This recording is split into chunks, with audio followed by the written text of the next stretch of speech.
तुमच्या मनपसंत खरेदीला आता आमच्या संगम कलेक्शनची कपड्यांची जोड. जर तुमचे आवडते कपडे आता फक्त संगम कलेक्शन मधूनच खरेदी होणार, तर त्वरा करा आणि आपल्या सर्वोत्तम खरेदी करा संगम कलेक्शन मधून.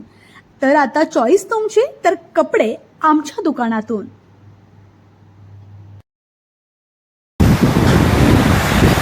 निवडणुका अंतिम टप्प्यात आहेत. राजकारण ज्याच्या त्याच्या पद्धतीने सुरू आहे. मी आज नाणेकरवाडी म्हाळुंगे गटात आहे. नाणेकरवाडी म्हाळुंगे गट हा जो गट आहे तो अत्यंत तालुक्यात सर्वात जास्त चुरशीचा असा मानला जातो.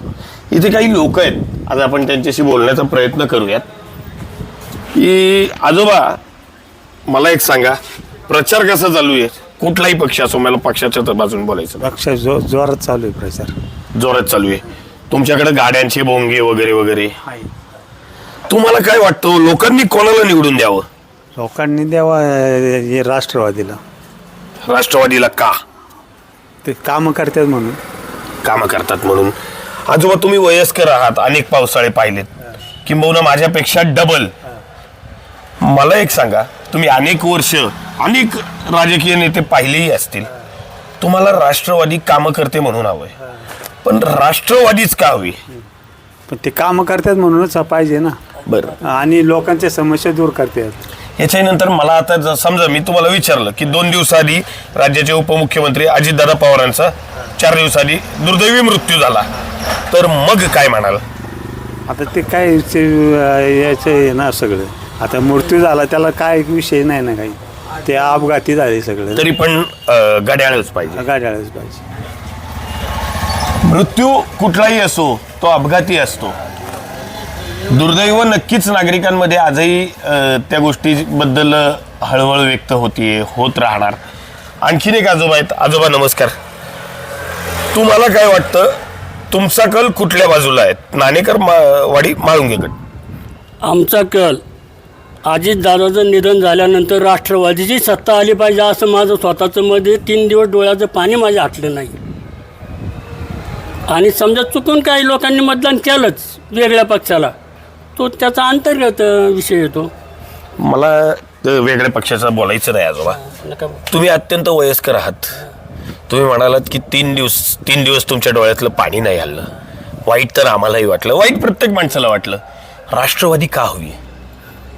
अहो, आमच्या तालुक्यात आत्तापर्यंत मी जवळजवळ आहे ना 13 निवडणुका पाहिल्या. 2 निवडणुकाची फक्त मला माहिती नाही. अच्छा. तर कामं करणारी मंडळी ही राष्ट्रवादीचीच आहेत. म्हणजे तुम्ही आता चुकून 2 वेळा आमदार शिवसेनेचे झाले, तरी पण ती मंडळी खास शिवसेनेची नव्हती, राष्ट्रवादीचीच होती. बरोबर. म्हणून आहे ना मत ही राष्ट्रवादीला दिली पाहिजे आणि येणारच आहे ती. आजोबा, मुद्द्यावर हात घातलात. जरा पुढचा एक प्रश्न विचारू का? या गटाच्या व्यतिरिक्त या तालुक्याचे आमदार बाबाजी काळे, पक्ष शिवसेना, 1 वर्ष झालं, फंड आलाय का हो कुठला?